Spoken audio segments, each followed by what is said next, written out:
Regulatory system सबका एक साथ ले लेंगे। क्लियर। ब्रीदिंग मेनली जो प्रोसेस है वो प्रोसेस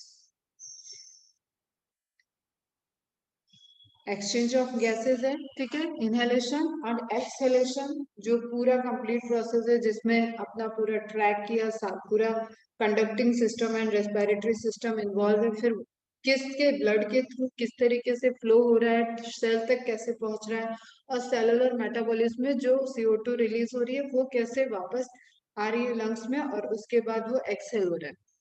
क्लियर। तो रेस्पिरेशन को अगर हम ब्रॉडली कहें तो कुछ कॉमन से स्टेप्स हैं।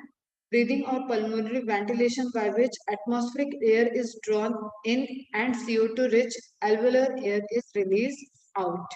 Diffusion of gases across alveolar membrane, और diffusion of gases, both of gases is independent है, ठीक है। ऑक्सीजन का diffusion oxygen concentration oxygen pressure पे डिपेंडेंट है, एंड CO2 का CO2 पे डिपेंड इंडिपेंडेंट है, मतलब ठीक है। इसका इससे कोई लेना देना नहीं है, इसका इससे कोई लेना देना।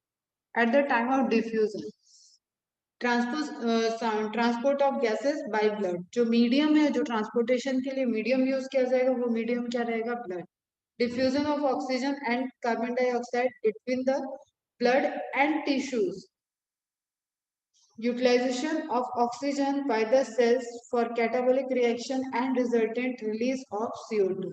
हमें पता है एक कॉमन सी चीज यही है कि ऑक्सीजन की सप्लाई सेल तक जानी है, एंड सेल के जो मेटाबॉलिक CO2 रिलीज होगी उस CO2 को वापस एटमॉस्फेयर में लाना, ठीक है। मतलब एटमॉस्फेयर से ऑक्सीजन लंग्स, लंग्स से ब्लड के थ्रू होते हुए सेल तक जाना है। इसी के डिफरेंट डिफरेंट पैरामीटर देखना है। तो देखो इस पूरे चैप्टर को पढ़ने के लिए ध्यान में रखो कि ऑर्गन्स को एक तरफ रखो, फिर कर्व वगैरह एक तरफ रखो, लंग्स को पूरा आपको डिटेल में देखना है, जो थोड़े से कैविटी में लंग्स है उसके फीचर्स आपको देखने हैं।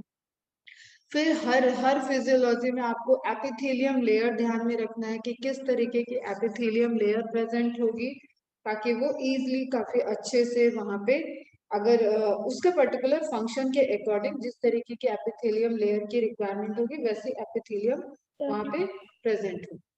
क्लियर है, ठीक है। नाउ रेस्पिरेटरी ऑर्गन की बात करें तो क्या क्या है respiratory organ. Mechanism of breathing vary among different groups of animal depending mainly. अब यहाँ पे तुम्हें थोड़ा सा एनिमल किंगडम वाला पोर्शन, ठीक है, एनिमल किंगडम वाला तुम्हें पूरा रिकॉल करना है कि क्यूटेनियस रेस्पिरेशन कहाँ होता था, इसके के थ्रू एक्सोस्केलेटन किस तरीके का है, ट्रैकिया के थ्रू कैसे रेस्पिरेशन होता है, ये सारी चीजें तुम्हारी वहां से रिकॉल करके जब तुम पूरा एकदम वर्टिब्रेटा वर्टिब्रेटा में डेवलप तो मैमल्स को वहां तक पहुंचोगे तब तुम्हें पूरा ये अपना ह्यूमन जो मिलेगा काइमेटा के अंदर उसका सिस्टम पढ़ना है। तो इसमें हम नहीं जा रहे हैं। Clear. Gills, book lung, book gills, ये सारी चीजें आपको एनिमल किंगडम से आप देख लोगे, ये हम स्किप कर देते हैं।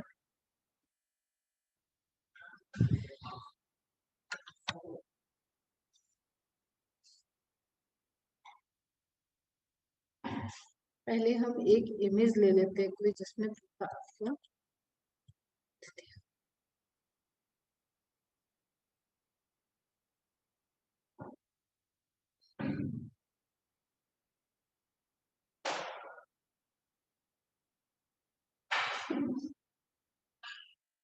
ठीक है। रेस्पिरेटरी ट्रैक, अब हमें यहाँ पे ये चीज ध्यान रखना है, एक तो ब्रोंकियल ट्री, रेस्पिरेटरी ट्री, और पूरा जो पैसेज है मतलब एक्सटर्नल नॉस्ट्रिल से लेके एल्वेलाई तक का पूरा पैसेज का सीक्वेंस। सिंपल सा क्वेश्चन है, यहाँ से कोई मिस्टेक किसी की भी नहीं होनी चाहिए कि किस तरीके से ये पैसेज है।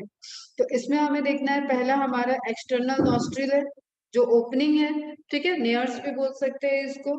और फिर नेजल चैम्बर आता है, नेजल चैम्बर, नेजोफेरिंग्स, अगर हम इसको 1 कहें, इसको 2, इसको 3।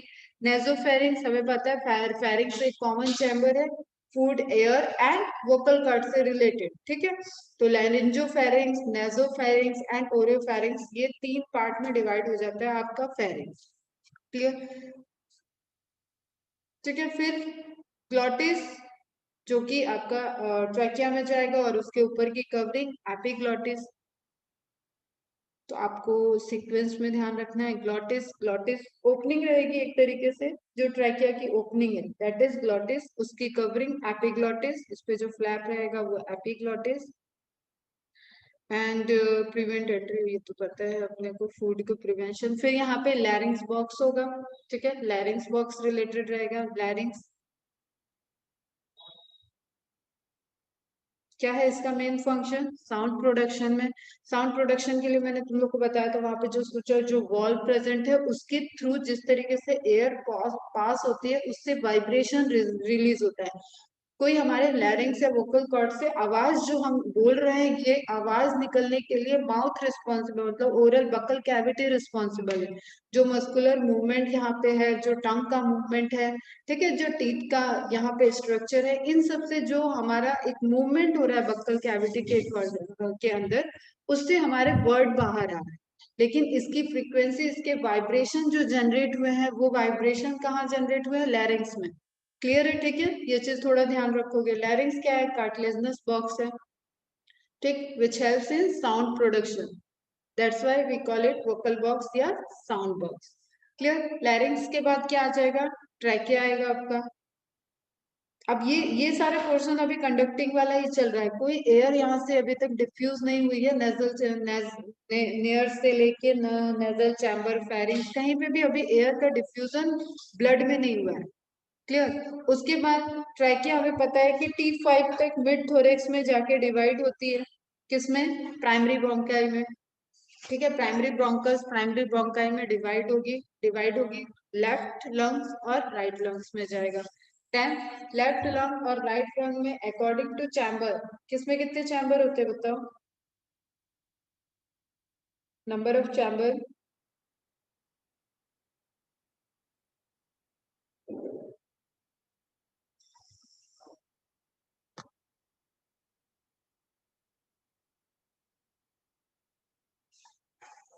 लेफ्ट में 2, राइट में 3। 2 क्यों? क्योंकि ये हार्ट, इसके पास में हार्ट होगा, लेफ्ट साइड में हार्ट प्रेजेंट होता है। उस हार्ट से जो स्पेस कवर हो रहा है, उसीलिए लेफ्ट में क्या रहता है? 2 लोब्स लंग्स रहेंगे एंड राइट लंग आपका 3 लोब रहेगा। ठीक है, फिर वहां पे उसी उसी से वो फिजर आ जाएंगे। कितने होंगे? 2 है तो उधर 1 होगा, और इधर 3 लोग हैं तो यहाँ पे 2 होंगे। क्लियर? तो प्राइमरी ब्रोंकस, अब जितने चैम्बर है उतने सेकेंडरी ब्रोंकस में वो डिवाइड हो जाएगा। प्राइमरी ब्रोंकस लेफ्ट के लिए 2 में and 2 secondary bronchus, and right के लिए 3 सेकेंडरी ब्रोंकस में डिवाइड हो गया। फिर सेकेंडरी डिवाइड होगा टर्सरी ब्रोंकस पे, और इस तरीके से नंबर ऑफ डिवीजन चलते रहते हैं, एंड टोटल आपका जो एंड में रहेगा that will form the terminal bronchiole. Clear? तो टर्सरी के बाद कई सारे नंबर ऑफ डिवीजन होंगे, और उसके बाद आपका जो टर्मिनल ब्रोंक्यूल बनेगा, वहां टर्मिनल ब्रोंक्यूल्स मतलब हर एक पोजीशन तक जो अपनी पहुंच बना रहा है, जहां तक कंडक्शन के लिए वहां तक जाने की जरूरत है, वहां तक आपका हो गया टर्मिनल ब्रोंक्यूल। उसके बाद टर्मिनल ब्रोंक्यूल डिवाइड किया respiratory bronchiole. Respiratory bronchiole onwards आपका क्या रहेगा बेटा? This is exchange zone. ठीक है, यहाँ तक क्या था आपका? कंडक्टिंग जोन, कंडक्शन चल रहा था, सिर्फ एयर पास हो रही थी। अब एयर एक्सचेंज होगा, तो एयर एक्सचेंज सबसे पहले कहाँ से होता है अगर ये क्वेश्चन पूछा जाए तो? रेस्पिरेटरी ब्रोंक्यूल से। उसके बाद alveolar duct, respiratory bronchiole open होगा एल्वुलर डक्ट में, एल्वुलर डक्ट एट्रिया, एट्रियम, ठीक है, देन एल्वुलर सैक, एंड जो छोटे छोटे होंगे दैट इज एल्वुलाई। जो लास्ट में आपके ग्लोबुलर से स्ट्रक्चर होंगे वो क्या होंगे? एल्वुलाई। क्लियर? और एल्वुलाई से ही ट्रांसपोर्टेड, अब डिफ्यूजन हो। क्लियर? तो दिस इज एक्सचेंज रिंग। ठीक है, यहाँ तक सीक्वेंस।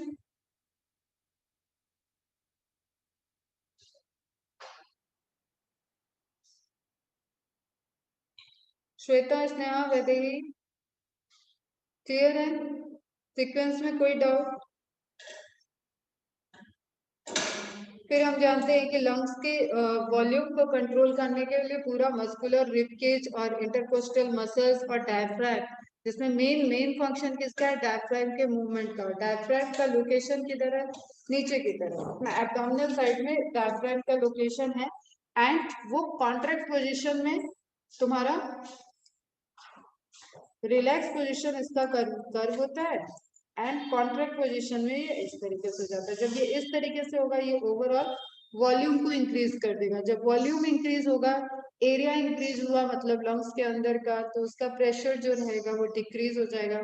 एटमॉस्फेरिक प्रेशर से अब ऑक्सीजन या एयर पास कर जाएगी लंग्स की तरफ, मतलब कंडक्टिंग जोन में आ जाएगी। क्लियर है?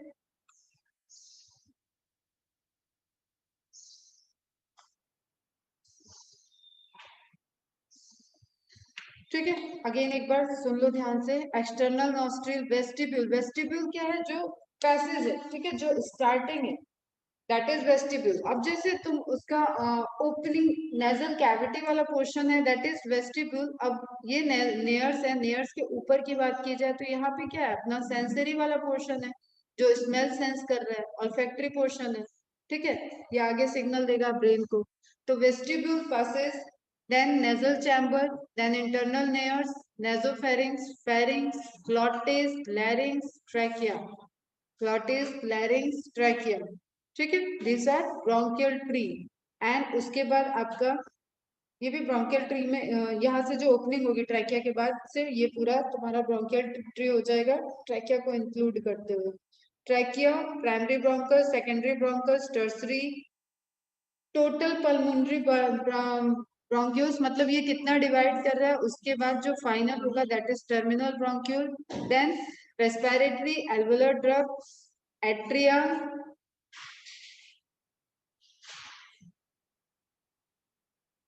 And alveolar sac and alveoli.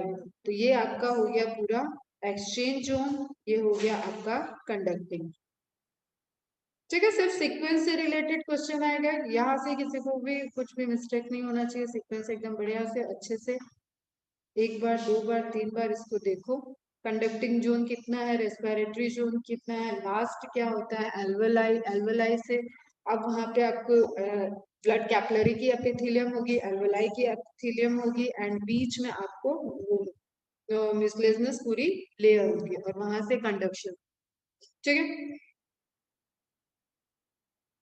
और क्या ध्यान में रखना है? ये लोब ध्यान में रखने हैं, upper lobe, middle lobe, lower lobe. ये राइट लंग है, and this is left lung. Left lung में दो ही लोब होंगे। क्लियर? फिर इसने लार्ज किया एल्वेलाई। चलो ब्रीथिंग वाले पे तो दिया।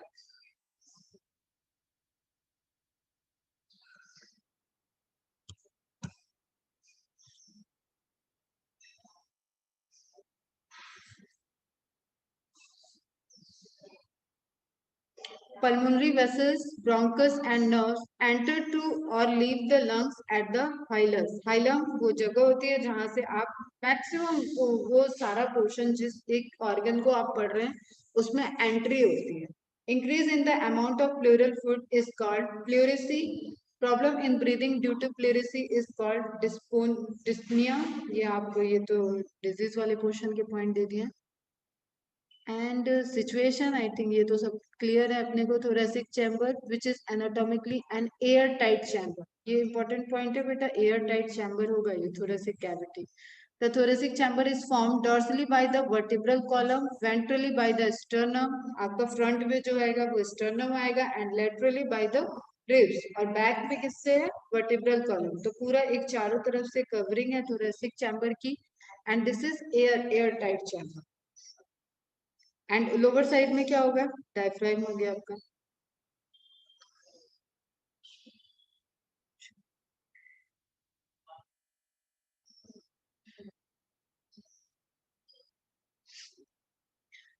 ये इंपॉर्टेंट लाइन है। The anatomical setup of lungs is in thorax is such that any change in the volume of the thoracic cavity will be reflected in the lungs cavity। Such an arrangement is essential for the breathing as we cannot directly alter the pulmonary volume। हम directly pulmonary volume को enter नहीं कर सकते। तो ये जो पूरा arrangement है ना, that arrangement plays important role. तो इंस्पिरेशन और एक्सपिरेशन का भी हम लोग देखते हैं स्टेप बाय स्टेप क्या है। पहले एक चीज ये और इम्पोर्टेंट है, बेसमेंट सब्सटेंस, ये पूरा, ठीक है, ये पूरा जो एल्वुलर कैविटी, एल्वुलाई का मेम्ब्रेन, फिर कैपिलरी की एपिथेलियम एंड बेसमेंट सब्सटेंस, ये सब मिलके वो लेयर बनाएंगे जो रेस्पिरेशन में एक्सचेंज में रोल प्ले करेगी। क्लियर है? तो कंपोनेंट्स ध्यान में रखने।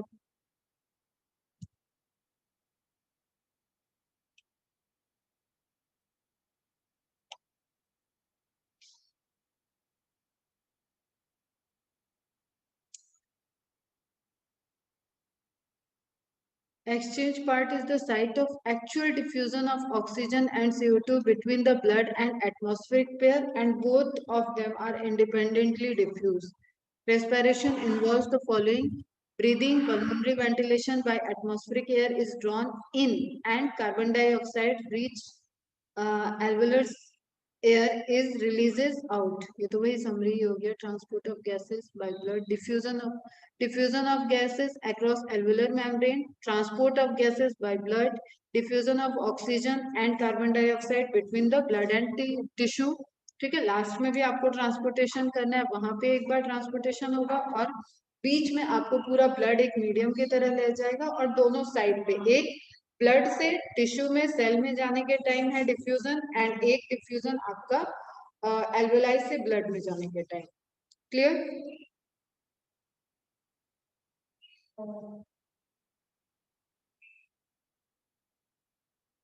ठीक, फिर ये कुछ आप पॉइंट्स ये भी इंपॉर्टेंट है। थोरेसिक केस के बारे में, anterior surface clavicle bone, posterior surface diaphragm आगे और पीछे, ठीक है। Dorsal surface vertebral column, ventral surface sternum and ribs and lateral surfaces ribs.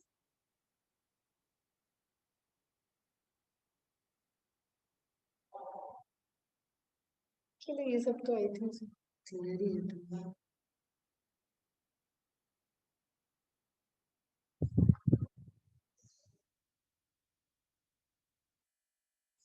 Intercostal muscles के लिए ध्यान में रखना, ये डायरेक्ट पूछे जाने वाले क्वेश्चन है। External intercostal and internal intercostal, और कंपैरेटिव पूछा जाएगा बेटा कि इंटरकोस्टल मसल ज्यादा वर्क कर रहे हैं या डायफ्राम, तो ये हमेशा ध्यान में रखो कि डायफ्राम सबसे प्रायोरिटी पे आएगा। जो लंग्स के वॉल्यूम को डिसाइड करने में मूवमेंट हो रहा है पूरा रिबकेज का, उसमें सबसे इंपॉर्टेंट रोल प्ले कर रहा है डायफ्राम। ठीक, spaces between two pairs of ribs are called intercostal space, whereas muscles in these spaces are called intercostal muscles. These are two types, EICM and IICM. External intercostal muscle, internal intercostal muscle. चलो इसको भी हम लोग flow chart से देख लेते हैं।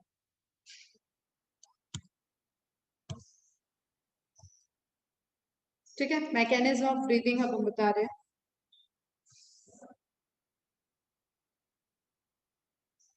ठीक है, पहले देखते हैं इंस्पिरेशन, इंस्पायर करने का, ठीक है, इनहेल करने का। Atmospheric air is drawn in, intrapulmonary pressure should be less than the atmospheric pressure. ठीक है, intrapulmonary pressure should be less than the atmospheric pressure, इसलिए वो हायर प्रेशर से लोअर प्रेशर की तरफ एयर मूव कर जाएगी। ठीक है, and this will be a mix gases, not pure oxygen, ये भी ध्यान में रखना। कॉन्ट्रैक्शन होगा, डायफ्रैम कॉन्ट्रैक्ट करेगा, ठीक है, एयर एंटरिंग लंग्स, ये तो फिनोमेना हो गया तुम्हारा। एक्सटर्नल इंटरकोस्टल मसल्स इन्वॉल्व होंगे इसमें। Increase in anteroposterior axis, आगे की तरफ पीछे की तरफ, ठीक है, जो आपका क्लैविकल बोन है एंड जो आपका डायफ्रैम है उस पोर्शन में आपका मूवमेंट होगा। क्लियर? और वो जगह बढ़ेगी, जगह बढ़ेगी तो फिर जो कोस्टल मसल्स हैं, एक्सटर्नल कोस्टल मसल्स, वो क्या करेंगे, आपका मूव करेंगे। ठीक है, increase in dorso ventral axis, इससे क्या होगा, डॉर्सो वेंट्रल, डॉर्सल और वेंट्रल, और तो यहाँ से तुम्हें देखो एक पॉइंट मिल रहा है, ये पूरा इंपॉर्टेंट, जो डायफ्राम का मूवमेंट है उससे एंटीरियर एंड पोस्टीरियर इंक्रीज हुआ है, एंड जो आपका एक्सटर्नल इंटरकोस्टल मसल्स है उसका आपका डॉर्सल और वेंट्रल, तो ओवरऑल पूरा जो आपका रिब के जो थोरेसिक चैम्बर था उसकी उसका एरिया बढ़ रहा है। क्लियर? एज अ रिजल्ट क्या होगा, पल्मोनरी वॉल्यूम इंक्रीज हो जाएगा। पल्मोनरी वॉल्यूम इंक्रीज होते हुए जो जो उसके अंदर एयर है, जो प्रेशर प्रेजेंट है, वो प्रेशर क्या हो जाएगा, डिक्रीज।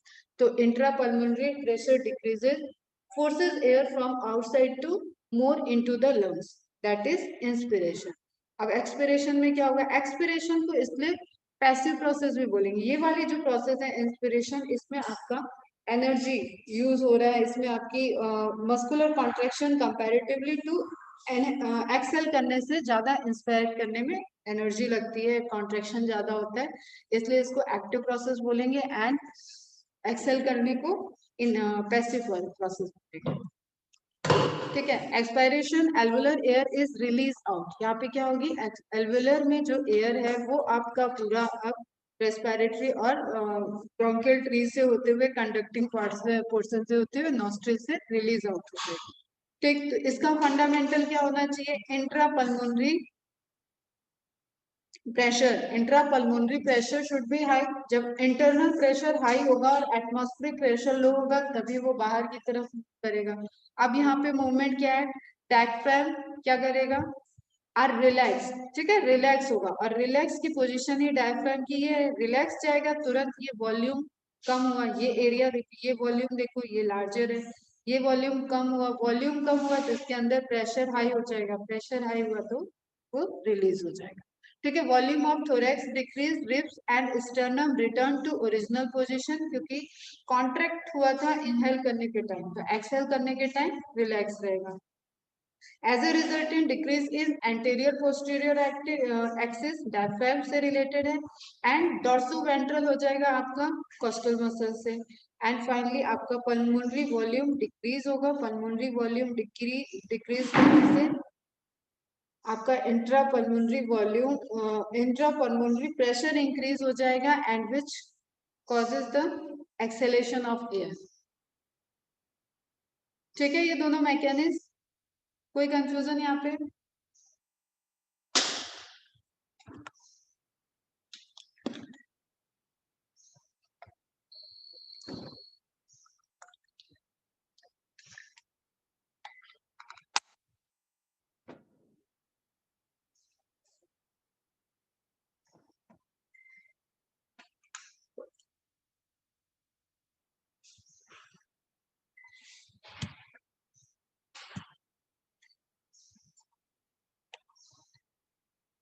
अब ये कंपैरेटिव टेबल देख लो बेटा, आधे क्वेश्चन तो यहाँ से ही सॉल्व हो जाएंगे तुम्हारे, जो भी ये मूवमेंट से रिलेटेड क्वेश्चन है वो आपको इस टेबल से क्लियर मिल जाएंगे। ठीक है।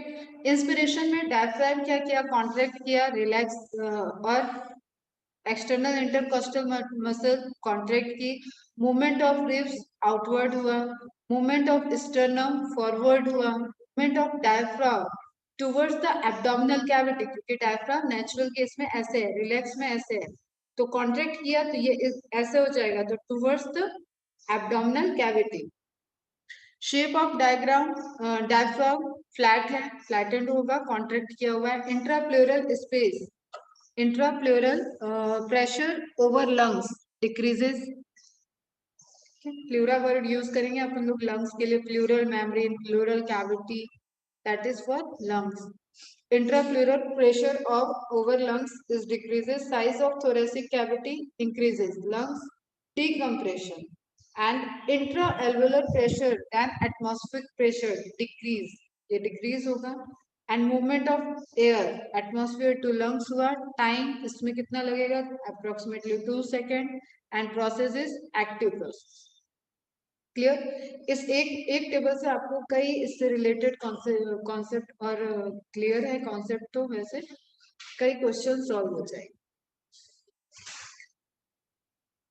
ठीक, अब एक्सेलेशन या एक्सपिरेशन के टाइम क्या होगा, डायफ्राम रिलैक्स स्टेज में जाएगा, एक्सटर्नल इंटरकोस्टल मसल्स रिलैक्स रहेगी, इंटरनल इंटरकोस्टल मसल्स कॉन्ट्रैक्ट करती है यहाँ पर। मूवमेंट ऑफ रिब्स का मूवमेंट कैसा होगा, इनवर्ड डायरेक्शन में अंदर की तरफ मूवमेंट होगा, जो थोरेसिक कैविटी की साइज को डिक्रीज करेगा। मूवमेंट ऑफ स्टर्नम पीछे की तरफ जाएगा, that is backward, and movement of diaphragm towards the thoracic cavity, इस तरीके से है, डोम शेप बना रहा है तो towards the thoracic cavity. Shape of diaphragm, dome shape. Intrapleural pressure over lungs increases. ठीक, lungs में pressure बढ़ेगा, and then size of thoracic cavity decrease, ये decrease होता है इसलिए ये increase होता है, and lungs compression को show करेगा, intra alveolar pressure then the atmospheric pressure increase होगा, और उससे क्या होगा, मूवमेंट ऑफ एयर किधर होगा, lung to atmosphere, and time taken approximately 3 second, and it is a passive process. Clear है?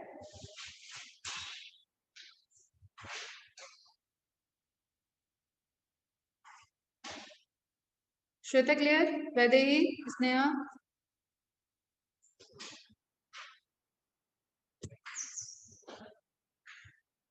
फिर आपको जो इंपॉर्टेंट क्वेश्चन है कवर करके रखना है बेटा, रेस्पिरेटरी वॉल्यूम्स एंड कैपेसिटी। कोई क्वेश्चन यहाँ तक देखो, क्या क्या हो गया अपना, कंडक्टिंग पोर्शन हो गया, रेस्पिरेटरी पोर्शन हो गया, पूरा सीक्वेंस हो गया, ठीक है, फेरिंग्स वाला पोर्शन हो गया, लैरिंग्स वाला पोर्शन हो गया, और पूरा फ्लो हो गया, एंड देन हमने जो ट्रांसपोर्ट मेम्ब्रेन पूरा स्ट्रक्चर बन रहा है वो हो गया कवर। उसके बाद इनहेलेशन एक्सहेलेशन की दोनों की फिनोमिनाज हो गए, डायफ्राम का मूवमेंट, इंटरकोस्टल मसल्स का मूवमेंट, ये सारी चीजें हो गई। यहाँ से रिलेटेड कोई डाउट?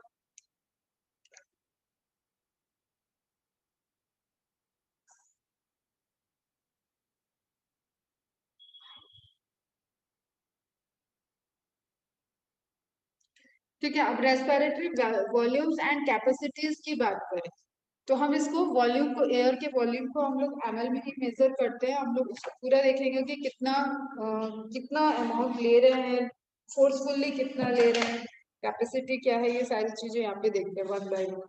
पहले तो एक ये ब्रीदिंग कैलकुलेट करने के लिए जो यूज करते हैं, spirometer. The volume of air involve in breathing movement can be estimated by using spirometer, which helps in clinical assessment of pulmonary function. First है टाइडल वॉल्यूम, मतलब नॉर्मली आप कितना इनहेल एक्सेल कर रहे हैं, that is tidal volume. TV, it is amount of air inspired और expired during normal breathing. अभी हम बात करते करते भी एक जो कंटिन्यूअस ब्रीदिंग की प्रोसेस चल रही है, उस टाइम में कितना वॉल्यूम इनहेल एक्सेल हो रहा है, that is tidal volume. Its value for man is 500 ml. Whole inspired air does not reach up to the lungs. हमेशा conducting range में भी air रहेगी, ठीक है। The portion of air which remains in the respiratory tract is called anatomical dead space volume, ठीक है। EDSV, anatomical dead space volume, क्योंकि ये वॉल्यूम ऑफ एयर हमेशा आपका जो कंडक्टिंग पोर्शन है वहां पे प्रेजेंट रहेगा। क्लियर? इस चीज को ध्यान में रखना। इट्स वॉल्यूम इज 150 ml, मतलब 500 जो हम लोगों ने इनहेल किया है, तो उस 500 में 150 ml तो हमेशा इस पैसेज में रहेगा। Clear? That's why it is known as anatomical dead space volume. A healthy man can inspire or expire approximately 6,000 to 8,000 ml or air per minute. Then हम देखते हैं inspiratory, inspiration reserve volume, reserve है, ठीक है। It means कि जितना हम forcefully inspire कर सकते, volume of air a person can inspire by forcefully inspiration over tidal volume, it's value is 25,000 to 3,000 ml। मतलब हम नॉर्मल ब्रीदिंग को छोड़ के बाकी हम जितना ओवर इंस्पायर कर सकते हैं फोर्सफुली, हम बहुत तेज सांस ले रहे हैं, तो जो वॉल्यूम होगा that is 2500 to 3000 ml। Next है एक्सपायरेटरी, अब सेम है, फोर्सफुली हम एक्सपेल कितना कर रहे हैं, तो ERV का वैल्यू, IRV कितना है, 25,000 टू 2500 टू 3000, एंड ERV क्या हो जाएगा, 1000 टू 1100 ml, ठीक है, 1100। It is the amount of air expired over tidal volume by most forceful expiration, it's value is 1000 to 1100। Then residual, residual आप कितना भी फोर्सफुल एक्सपायरेशन कर दो, फिर भी कुछ अमाउंट रहता है एयर का, दैट इज रेजिडुअल, रेसिड्यू रहता है, ठीक है। It is the normal air that remains inside the lungs after forceful expiration. Residual volume cannot be given out of lungs, its value is 1100 से 1200। क्लियर है? Tidal volume क्या था, जो हम नॉर्मल इनहेल किए, फिर एनाटॉमिकल डेस्क स्पेस वॉल्यूम क्या है, जो कंडक्टिंग पोर्शन से पूरे ट्रैक में जो प्रेजेंट है। रेजिडुअल वॉल्यूम क्या है, जो लंग्स में प्रेजेंट है हमेशा, ठीक है। आईआरवी क्या है, जो हम फोर्सफुली इंस्पायर कर रहे हैं। ईआरवी क्या है, जो हम फोर्सफुली एक्सपायर कर रहे हैं। इज इट क्लियर बेटा? ठीक है, सबकी अपने को वॉल्यूम, सबके वॉल्यूम ध्यान में रखना है। 500 ml हो जाएगा आपका टाइडल वॉल्यूम, 150 ml आपका एनाटॉमिकल डेड स्पेस वॉल्यूम है, एंड आईआरवी आपका 2500 से 3000 है, ईआरवी आपका 1000 से 1100 है, एंड रेजिडुअल आपका 1100 से 1200 ml। क्लियर? कोई क्वेरी यहाँ पे?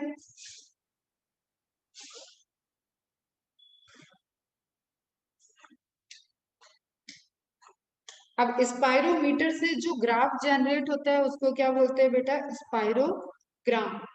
नोट डाउन कर लेना ये। स्पाइरोमीटर से जो ग्राफ जनरेट होगा उसको क्या बोलेंगे बेटा? स्पाइरोग्राम। तो स्पाइरोग्राम में हम लोग ये कैलकुलेट करते हैं कि कितना उसका वॉल्यूम इनहेल हो रहा है, कैसे ग्राफ मिल रहा है। ठीक है, जैसे आप देखो टाइडल वॉल्यूम के लिए ये रेंज दिया हुआ है। बढ़िया, ये इमेज तो हम लोगों ने उस टाइम भी देखा था, कई अलग अलग इमेज भी देखे थे, और आप एनसीईआरटी से इस इमेज को देखना पूरा अच्छे से। क्लियर है यहाँ पे? हाँ, कैपेसिटी की बात कर लेते हैं। कोई क्वेश्चन यहाँ पे?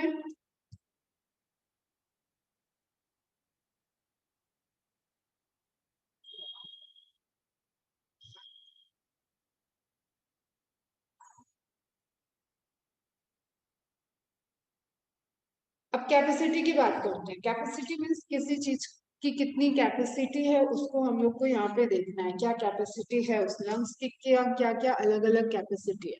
क्लियर? तो इंस्पायरेटरी कैपेसिटी। अब इंस्पायरेटरी पे आपने क्या क्या देखा? देखो, टाइडल वॉल्यूम प्लस आईआरवी, हमने जो फोर्सफुली लिया, और टाइडल वॉल्यूम जो हम नॉर्मली इनहेल कर रहे थे, वो पोर्शन एयर का हो गया, तो वो इंस्पायरेटरी कैपेसिटी होगी लंग्स की। ठीक है, total volume of air a person can inspire after a normal expiration। एक normal expiration मतलब forcefully expiration भी हो सकता है बेटा, इसलिए यहाँ पे normal expiration को ध्यान में रखना। normal expiration करने के बाद एक पर्सन कितना नॉर्मली एयर को ले सकता है, तो उसमें क्या क्या आ जाएगा? Tidal volume plus IRV. Clear? फिर एक्सपायरेटरी कैपेसिटी क्या हो जाएगा? Tidal volume plus ERV. Normal inspiration के बाद, नॉर्मल एयर इंस्पायर करने के बाद उसके अंदर जितना वॉल्यूम है that is tidal volume plus ERV. Clear? Total volume of air a person can expire after a normal inspiration. Inspire करने के बाद नॉर्मल जितना उसके अंदर वॉल्यूम रहेगा दैट इज एक्सपायरेटरी कैपेसिटी। मतलब इतनी कैपेसिटी है वो कि टाइडल वॉल्यूम में जो एयर निकल रही है वो, प्लस जो फोर्सफुली वो एआरवी से निकाल सकता है वो वॉल्यूम ऑफ एयर, वो उसकी क्या हो जाएगी बेटा? Expiratory capacity. नेक्स्ट है functional residual capacity. Functional residual मतलब नॉर्मल चीजें चल रही हैं उस टाइम वहां पे कितना रेजिडुअल कैपेसिटी है, कितना रेजिडुअल। तो इसमें तुम्हारा क्या आ जाएगा? एक तो परमानेंट रेजिडुअल जो हम देख रहे हैं लंग्स की रेजिडुअल है, एंड ईआरवी जिसको वो फोर्सफुली एक्सपेल कर सकता है, एक्सेल कर सकता है, वो भी वहां पे रहेगा। तो functional residual capacity is ERV plus RV, मतलब 1000 ml plus 1200 ml. It is the amount of air that normally remains inside the lungs after normal expiration. In it, expiratory reserve volume and residual volume are included. Clear है यहाँ पे? तो FRC is equal to ERV plus RV.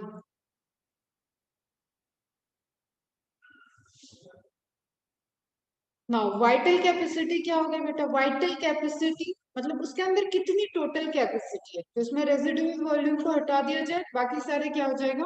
Vital capacity. Residual capacity, residual वाला portion जो है, residual volume, वो तो कभी भी बाहर नहीं आ रहा है, ठीक है, हमेशा रेजिड्यू की तरह रह रहा है। इसलिए वाइटल मतलब जितने से प्रोसेस चल रही है, जितना हम प्रोसेस कर सकते हैं, इसमें क्या क्या आ जाएगा आपका?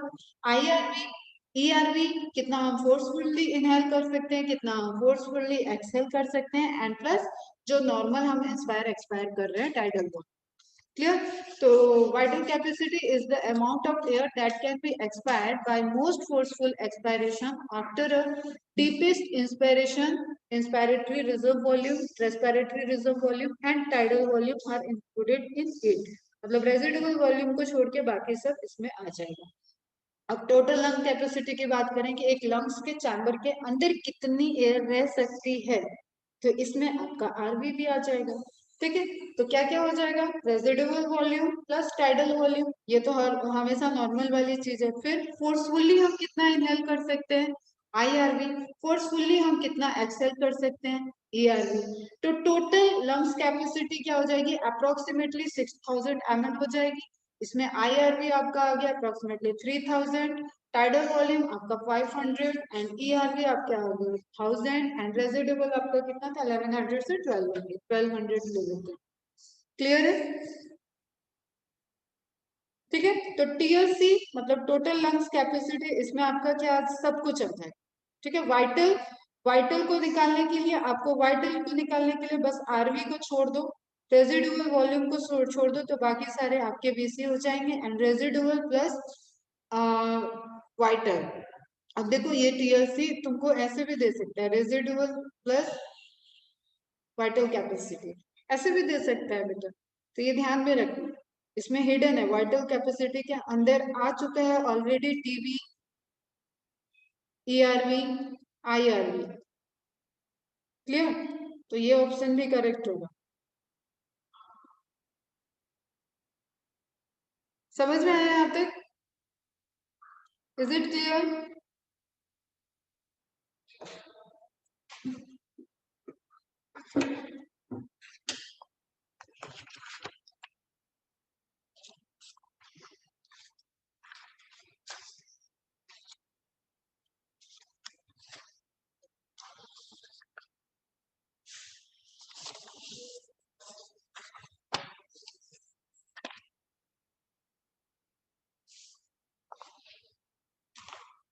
एक यहाँ पे इंपॉर्टेंट चीज है, लैरिंग से रिलेटेड पीछे रह गई. यहाँ तक समझ में आ गया बेटा? ये जो आपको लैरिंग्स के लिए मैंने चैम्बर बता रखा है. ठीक है, voice vocal cord, vocal box जिसको हम बोल रहे हैं, लैरिंग साउंड बॉक्स जिसको बोल रहे हैं, वो किस किस चीजों से बना होता है. ठीक है, तो इसमें आपको ध्यान में देख रखना है कि on the basis of number, एक ध्यान में रखना है, एक क्वेश्चन आता है कि कितने नंबर हैं. जैसे थायराइड कितने हैं, थायराइड वहां पे जो बॉक्स बन रहा है चारों तरफ से बन रहा है, तो थायराइड फ्रंट से, क्रिक्वाइड पूरा आपका सर्किल शेप रहता है. ठीक है, रिंग शेप रहता है. एरिटोनाइड फिर पीछे की तरफ रहता है. जैसे ये बॉक्स है, इसकी इमेज मैंने तुम लोग को क्लास में दिखाई थी. जैसे ये जस्ट आप एक बॉक्स है, तो इसमें आगे की तरफ आपका ऐसे थायराइड जाएगा जो पीछे से ओपन होगा, मतलब शी शेप का रहेगा थायराइड. ठीक है, फिर इसके नीचे क्रिक्वाइड होगा जो पूरा चारों तरफ से फोल्डेड होगा. ठीक, तो ये फ्रंट से स्ट्रक्चर दिखेगा. एपिग्लॉटिस आपको इसके ऊपर दिखता है, फ्लैग जैसा स्ट्रक्चर. ठीक है, अब इसके बैक साइड में मतलब इस तरफ का पोर्शन देखेंगे तो वहां पे आपका एरेटोनॉइड जो कि नंबर में 2 होगा. ठीक है, 2 इन नंबर होगा. एंड देन आपका क्या रहेगा? क्यूनिफॉर्म एंड सेंटोरिनी, ये सब स्ट्रक्चर रहेंगे 2 पेयर में. उसके बाद ये कंप्लीट एक पूरा स्ट्रक्चर बनेगा और इसी में जो सूचर जैसे स्ट्रक्चर बनेंगे जहाँ पे आपकी एयर पास होगी, उससे वाइब्रेशन का फॉर्मेशन होता है. ठीक है, उससे वाइब्रेशन फॉर्म होते हैं और फिर आपका वही वाइब्रेशन जब आपका बक्कल कैविटी से पास हो रहा है तो वहां से साउंड जनरेट होता है. तो क्वेश्चन ये ध्यान में रखो, एक तो इनका on the basis of number, thyroid 1, ठीक है, रिक्वायर्ड 1 एंड एरेटोनॉइड आपका 2. इसमें थायराइड, क्रिक्वाइड एंड एरेटोनॉइड ये सभी किसके कार्टिलेज के टाइप्स मैंने बताए हुए हैं, हाइलिन कार्टिलेज के बने होते हैं. And rest of the others are made up of elastic cartilage. ठीक है, cartilage of Santorini and cuneiform cartilage. फिर हमें एक चीज यहाँ से और ध्यान में रखना है, एडम्स एप्पल की लोकेशन. एडम्स एप्पल की लोकेशन किसमें है? Thyroid. This is not thyroid gland, तो ये ध्यान में रखना चाहिए. क्लियर है? तो लैरिंग्स नंबर में 9 है एंड टाइप्स में कितने हैं? 6, जो लैरिंक्स बॉक्स को बनाने में रोल प्ले कर रहे हैं। 9 कार्टिलेज हैं एंड टाइप्स में 6 टाइप ऑफ कार्टिलेज के प्रेजेंट है। मतलब देखो 1 2 3 4 5 और एक हो जाता है तुम्हारा एपिग्लोटिस।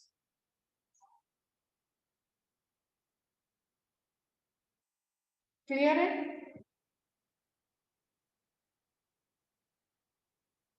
ठीक है बेटा।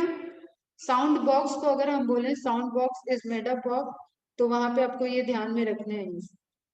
पूरा लैरिंक्स जो आप लैरिंक्स बोल रहे हो वो लैरिंक्स बना हुआ है जितना कार्टिलेज से, उन सारे कार्टिलेज का नंबर में वो कितने होंगे? 9 इन नंबर एंड 6 टाइप्स के होंगे। इसमें थ्री थ्री जो है हाइलिन टाइप से हाइलिन कार्टिलेज के बने हुए हैं and rest of the 3 including epiglottis. ठीक है, Santorini, cuneiform and epiglottis are made up of elastic cartilage. ठीक है, इतनी इंफॉर्मेशन समझ में आई? एंड एडम्स एप्पल एप्पल जो स्ट्रक्चर है जो उभरा हुआ ये दिखता है गले में, जिससे भारी आवाज होती है मेल्स की। ठीक है, हम लोगों को से कंपेयर में भारी आवाज होती है और ये उभरा हुआ स्ट्रक्चर रहता है और इसके फॉर्मेशन में testosterone hormone important role play करता है, इसलिए ये मेल्स में रिपोर्टेड होता है। Thick ventral surface of cartilage make a process called Adam's apple, which is a secondary sexual character of males. ठीक है, and its formation is regulated by testosterone hormone. Is it clear बेटा? तो thyroid 1, cricoid 1, arytenoid 2 in number and then आपका Santorini Santorini 2 in number, cuneiform 2 in number and epiglottis 1 in number. तो 1 2 6 2 हो गया 8 and एक हो गया आपका एपिग्लोटिस 9। पोजीशन ध्यान में रखना, थायराइड एंड क्रिकोइड फ्रंट में वेंट्रल साइड में है और थायराइड के ही वेंट्रल पोजीशन में एक और प्रोसेस, एक उभरा हुआ स्ट्रक्चर है कार्टिलेज का बना हुआ, that is Adam's apple. Clear? And फिर क्रिकोइड आपका पूरा का पूरा रिंग शेप कार्टिलेज है, पूरा आगे से लेके पीछे तक ऐसे पैक है और इसके ऊपर आप ऐसे समझो ये पूरा पैक है और इसके ऊपर आपकी जो थायराइड है कार्टिलेज वो इस तरीके से है, पीछे से ओपन। ठीक, पीछे से ओपन है और इसको जो कवर करता हुआ फ्रंट से ये स्ट्रक्चर दिखेगा, दैट इज एपिग्लोटिस। बाकी आपका एरिटोनॉइड कार्टिलेज में सेंटोरिनी एंड क्यूनिफॉर्म ये सब आपके बैकग्राउंड में दिखेगा, मतलब डोर्सल साइड में दिखेगा।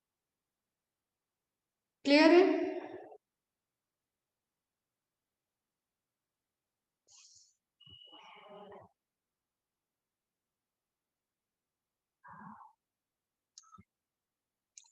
ठीक है, एपिग्लोटिस जो डीग्लूटिनेशन के टाइम कवर कर रहा है ग्लोटिस को, that is epiglottis. Flap like structure, leaf like structure. इसके लिए एक वर्ड और यूज करते हैं कार्टिलेज ऑफ सेंटोरनी के लिए, ये शायद मैंने क्लास में लिखवाया हुआ है तुम लोग को, कार्निकुलेट। कार्निकुलेट नोट कर लेना अगर नहीं लिखा हो तो। ठीक है, तो सबसे अपर में thyroid, then cricoid and ventral में डोर्सल साइड में आपका arytenoid, corniculate and cuneiform cartilage. ठीक है, made up of hyaline, thyroid, cricoid and arytenoid are made up of hyaline cartilage and centenary, cuneiform and epiglottis made up of elastic cartilage. Clear है बेटा?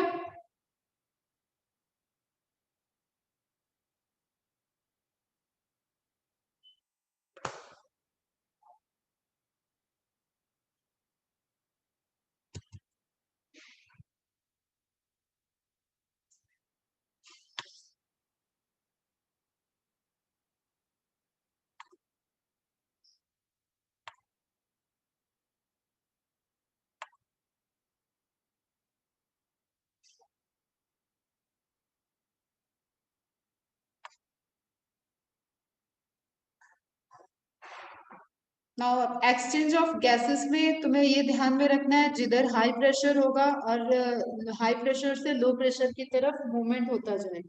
Clear? Alveoli are the primary sites of exchange of gases, direct आपका question आ जाएगा, उसमें आप ध्यान में रखना रेस्पिरेटरी ब्लैंक्यूल और इन सब चीजों का नेम भी होगा और एक को चूज करना होगा, तो you will go with the alveoli. Alveoli are the primary sites of exchange of gases. तब आप ये नहीं लगाओगे कि सबसे तो सभी सबसे एक्सचेंज हो रहा है, सबसे एक्सचेंज हो रहा है, बट इनमें से सबसे ज्यादा परसेंटेज ऑफ एक्सचेंज में कौन रोल प्ले कर रहा है, then your answer should be alveoli. Clear? तो alveoli are the primary sites of exchange. Exchange of gases also occur between blood and tissue. And फिर आपका वो जो सेल और टिश्यू के पास एक्सचेंज हो रहा है इंटरस्टिशियल स्पेस से जाता हुआ, that is second point of exchange. Exchange of gases in the lungs is done between alveolar air and deoxygenated blood. Gases exchange is a passive activity, it is done by simple diffusion. कोई यहाँ पे energy की requirement नहीं है। अब ये भी आपका एक क्वेश्चन है, ध्यान में रखना। सिंपल डिफ्यूजन, डिफ्यूज हो रही है, गैसेस है डिफ्यूज हो रही है according to their pressure. Clear? जो उनका पार्शियल प्रेशर है, जो प्रेशर है उसके अकॉर्डिंग वो जो वहां पे प्रेशर डिफरेंस क्रिएट है उसके अकॉर्डिंग वो मूव कर जा रही है। जस्ट उनको परमिएबिलिटी चाहिए कि वहां पे डिफ्यूज हो सकते हैं। क्लियर? और उस परमिएबिलिटी में रोल कौन प्ले कर रहा है? एल्वोलाई की मेम्ब्रेन, बेसमेंट सब्सटेंस एंड आपकी ब्लड कैपिलरी की मेम्ब्रेन। क्लियर है? ठीक है। Diffusion pressure of every gases in blood और in air is called partial pressure. जिस प्रेशर से वो डिफ्यूज हो रहा है उसको क्या बोलते हैं? Partial pressure. और इसको आप PO2 PCO2 इस तरीके से डिनोट करते हैं। ठीक है।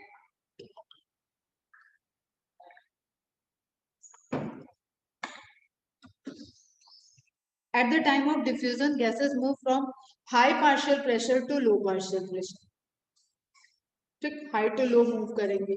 अब total of partial pressure in mmHg of oxygen and carbon dioxide movement देखना है हमें। एटमॉस्फेरिक एयर हमारे कितना है, वहां पे प्रेशर कितना है 159, एंड देन एल्वोलाई में कितना है 104। किधर से किधर मूव कर जाएगी? 159 से 104 की तरफ रहेगा। और डीऑक्सीजनेटेड ब्लड में कितना है 40, फिर इधर मूव कर जाएगा, इधर बढ़ेगा, इधर मूव करेगा, जिधर कम है उधर मूव करते जाएगा। Now oxygenated blood, oxygenated blood, oxygenated blood में ऑक्सीजन का कंसेंट्रेशन हमेशा डीऑक्सीजनेटेड से हाई रहेगा। डीऑक्सीजनेटेड में ऑक्सीजन आया, वो कन्वर्ट हो गया ऑक्सीजनेटेड ब्लड में। अब टिश्यू के पास फिर से ऑक्सीजन का पार्शियल प्रेशर कम होगा, इसलिए तो ऑक्सीजनेटेड ब्लड से वहां पे ट्रांसफर हो जाएगा, तो 40। अब ये आपको प्रेशर ध्यान में रखना है बेटा, ये ध्यान में रखना। ठीक है। इनसाइड द सेल टिश्यू में 40 और सेल तक जो आपका इंटरस्टिशियल स्पेस से होते हुए सेल तक जाएगा, डिफ्यूज होगा, वहां पे कितना है 20। अगेन आपका हायर टू लो मूव करता रहेगा। Expired air 120। नाउ आप इसको अपोजिट देखें कि एयर का एक्सपायरेशन करने के लिए, या CO2 को देखें, CO2 के लिए देखें तो एटमॉस्फेरिक एयर में CO2 कितनी है 0.3। एल्वोलाई में क्योंकि डिपोजिशन होना है वहां पे 40 है और ये एक्सेल होगी। और हमें पता है नेचुरल में तो बहुत जो एटमॉस्फेरिक कंसेंट्रेशन है CO2 का वो तो बहुत ही लो है। एंड देन डीऑक्सीजनेटेड ब्लड में हाई होगा, ऑक्सीजनेटेड ब्लड में कम होगा कंपैरेटिवली। एंड टिश्यू में सेलुलर रेस्पिरेशन हो रहा है, वहां पे मेटाबॉलिक वेस्टेज रिलीज हो रहा है, तो 45 दिया हुआ है कंपैरेटिवली टू ऑक्सीजनेटेड से। एक कंपेयर किया हुआ है कि कंपेयर टू ऑक्सीजनेटेड ब्लड या कंपेयर टू जिस ब्लड में उसको सप्लाई जानी है CO2 डिफ्यूज होगा, वहां पे कम है, तो 45 से 40 की तरफ। इनसाइड द सेल में सबसे हायर होगा क्योंकि वहीं पे तो ये रिलीज हो रही है, वहीं पे इसका फॉर्मेशन हो रहा है, वहां पे रिलीज हो रहा है। क्लियर है? ठीक है। The partial pressure of oxygen in alveoli air PO2 is 104 mmHg। ठीक है। एल्वोलर एयर में पार्शियल प्रेशर कितना होगा 104 mmHg ये वाला, और एटमॉस्फेरिक कितना है 159। Its value in atrial blood is 40 mmHg. So oxygen goes from alveolar air to atrial air. Atrial air मतलब जो एयर आपका एट्रियल ब्लड जो वेसल्स में वेन्स एट्रियम में प्रेजेंट है, दैट इज एट्रियल एयर, तो वहां पे चला जाएगा। देखो 104 से 40। ठीक है। 104 से 40। In alveolar air, partial pressure of CO2 PCO2 is 40 mmHg. कहाँ लिखा है? एल्वुलर एल्वुलाई में 40 mm Hg and its value in deoxygenated blood is 45 to 46 mm and so CO2 moves from atrial blood to alveoli. Clear है? Atrial blood से alveoli में move कर जाएगा इस केस। जिधर प्रेशर ज्यादा है, जिधर पार्शियल प्रेशर आपको ज्यादा दिख रहा है, वहां से लोअर की तरफ मूव कर जाएगा। In this way, according to partial pressure, exchange of gases takes place in the lungs. Again, I repeat, exchange of gases के लिए क्या responsible है? Partial pressure. उस particular air का partial pressure is responsible. और main side क्या होगी air exchange के लिए? Alveoli. ठीक है, जो alveolar sac के अंदर जो alveoli present है, that is the main exchange of the gases. जो main primary set of exchange of gases जहाँ पे हो रहा है वो आपका कहाँ होगा? एल्वुलाई में। ठीक है, अब वहां पे जो स्ट्रक्चर होगी उसमें एल्वुलाई की मेम्ब्रेन एंड कैपिलरी की मेम्ब्रेन और बीच में जो आपका बेसमेंट सब्सटेंस है, ठीक है, वो सब मिलके एक एक्सचेंज ट्रांसपोर्टेशन में रोल प्ले करेंगे। क्लियर है? एपिथेलियम क्या पतली होंगी तो स्क्वैमस एपिथेलियम होंगी यहाँ पे। ठीक है बेटा, फिर हम देख रहे हैं कि अब जो इनका डिफ्यूजन है वो सिंपल टाइप का है, कोई भी एनर्जी की रिक्वायरमेंट नहीं होगी। That's why that is the type of passive activity. Passive diffusion हम इसको बोलेंगे, simple diffusion according to pressure gradient वो डिफ्यूज हो। क्लियर? अब हमने फिर देखा कि जब हम एटमॉस्फेरिक एयर से ऑक्सीजन का कंपेयर करें तो वो डीऑक्सीजनेटेड ब्लड में या एल्वुलाई में कम होगी, इसलिए पहले अगर एल्वुलाई को देखें तो एटमॉस्फेरिक एयर से ट्रांसपोर्ट हो जाएगी वो एल्वुलाई की तरफ एंड एल्वुलाई से डीऑक्सीजनेटेड ब्लड में and then blood become oxygenated. उसके आगे फिर टिश्यू से फिर inside the cell and same way में अपोजिट हो जाएगा आपका कार्बन डाइऑक्साइड के लिए। कार्बन डाइऑक्साइड एटमॉस्फेरिक एयर में लो होगी और ओवरऑल जो अंदर सेल में प्रोड्यूस हो रही है इनसाइड द सेल सबसे हाई अमाउंट में होगा, उसके बाद टिश्यू, देन ऑक्सीजनेटेड ब्लड। और डीऑक्सीजनेटेड ब्लड में एक कंपैरेटिव दिया हुआ है, डीऑक्सीजनेटेड ब्लड से एल्वुलाई में मूव करेगी एंड एल्वुलाई से फिर एटमॉस्फेरिक एयर का तो कोई कंपैरिजन ही नहीं है, वहां तो बहुत ही कम है, 0.3 mmHg है, तो उधर मूव कर जाए। क्लियर है? इसका एक इमेज बेस्ड तो सारे क्वेश्चन बेटा आप रिवाइज करोगे, एनसीईआरटी से इमेज बेस्ड देख लोगे।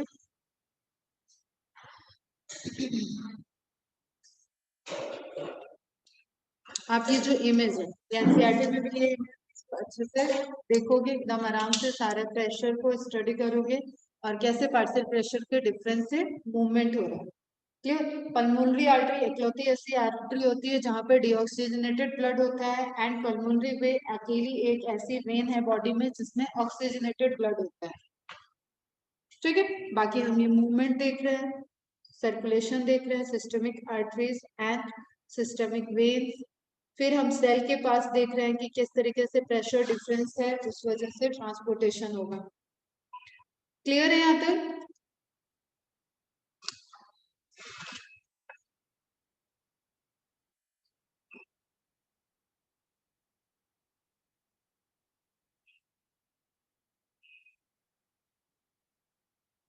ये स्ट्रक्चर ध्यान में रखना बेटा, जो डिफ्यूजन के लिए स्ट्रक्चर है, डिफ्यूजन में इंपॉर्टेंट रोल प्ले कर रहा है डिफ्यूजन, इसलिए इसको कलेक्टिवली हम लोग क्या बोलते हैं? Diffusion membrane. ये टर्म मैंने बताया नहीं तो sorry. Diffusion membrane, diffusion membrane में कौन कौन रोल प्ले कर रहा है बेटा? एल्वुलाई की लेयर प्लस कैपिलरी की लेयर प्लस जो बेसमेंट बीच में है, जो ये बेसमेंट सब्सटेंस है, दैट प्लेस। क्लियर? ठीक है, उसके बाद ये आरबीसी, आरबीसी में हीमोग्लोबिन, हीमोग्लोबिन बाइंड करेगी, ले जाएगी। क्लियर है यहाँ तक?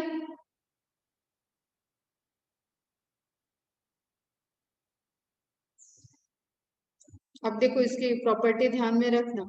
Alveolar wall, wall cell thick, capillary endothelium कैसी होगी? स्क्वैमस होगी, एकदम पतली।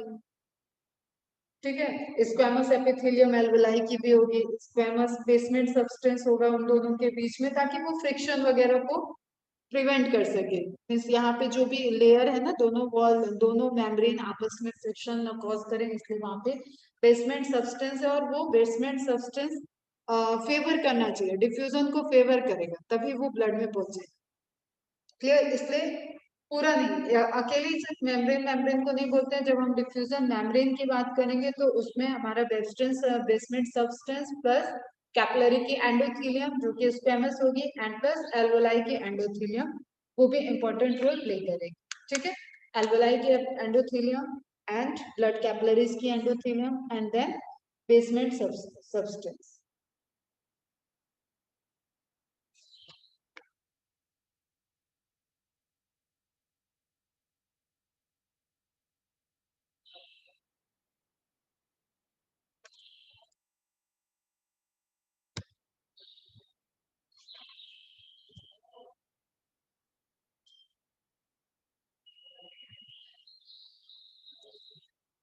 अब ट्रांसपोर्ट ऑफ गैसेस को देखें तो blood is the medium of transport for oxygen and carbon dioxide. About 97% of oxygen is transported by RBC.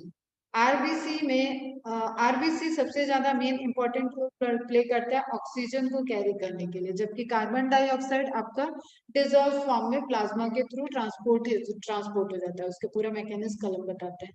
Is transported by RBC in the blood. The remaining 3% of oxygen is carried in dissolved state. अब ये एक direct question है आपके।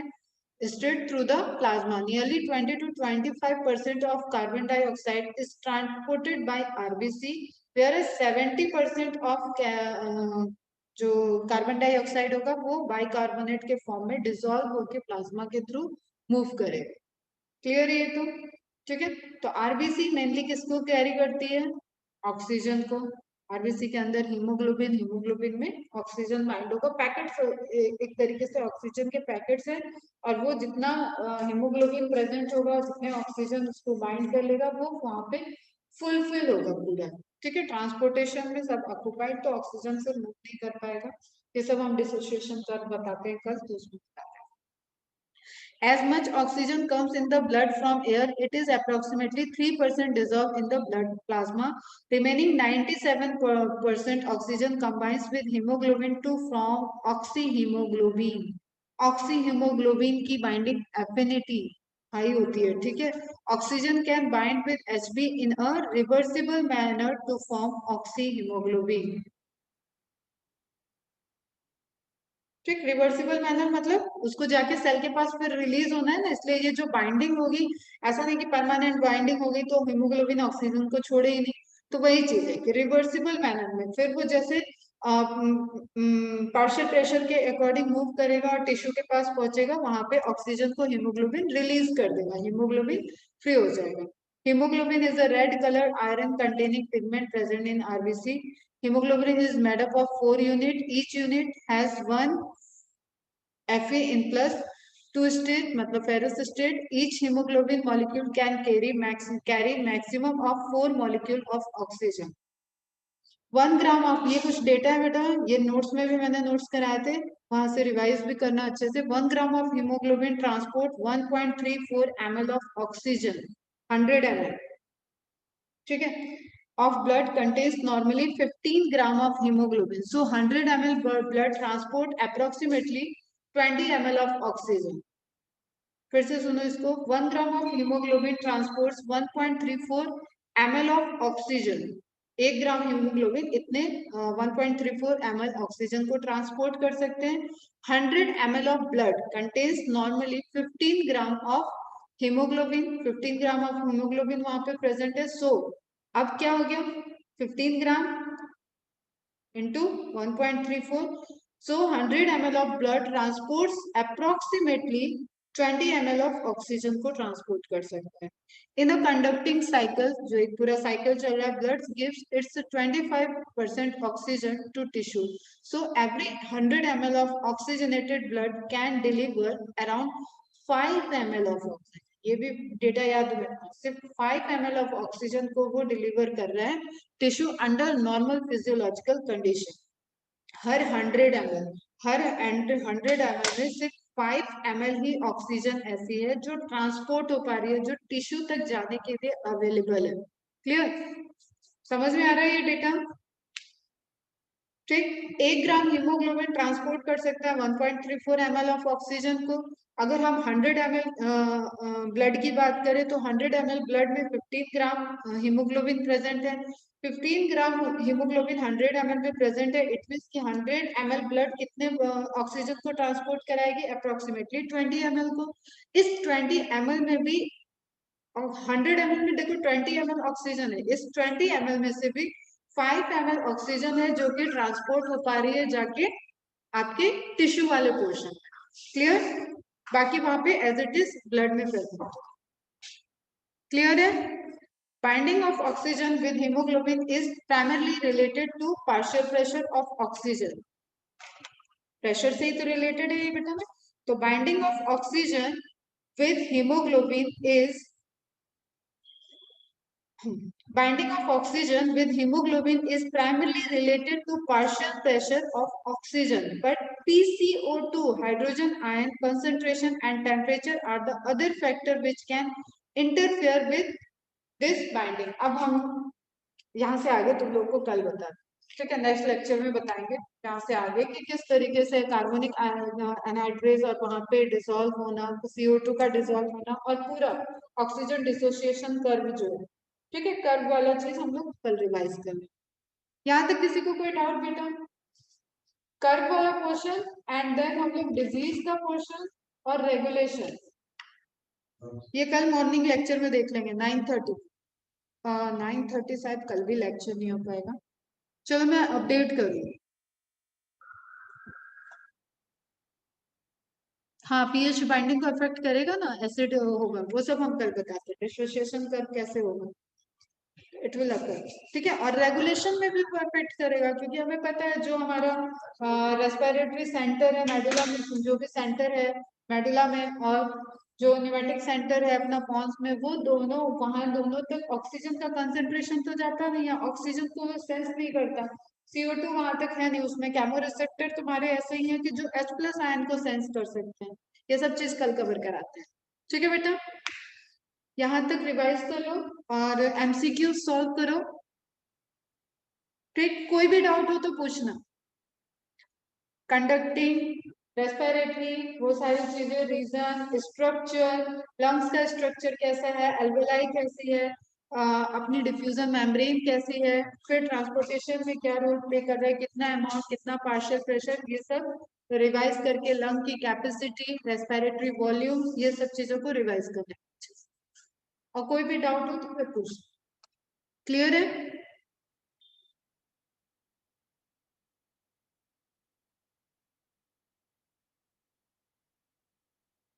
श्वेता, स्नेहा, वैदेही, अश्लेषा, कोई doubt बेटा?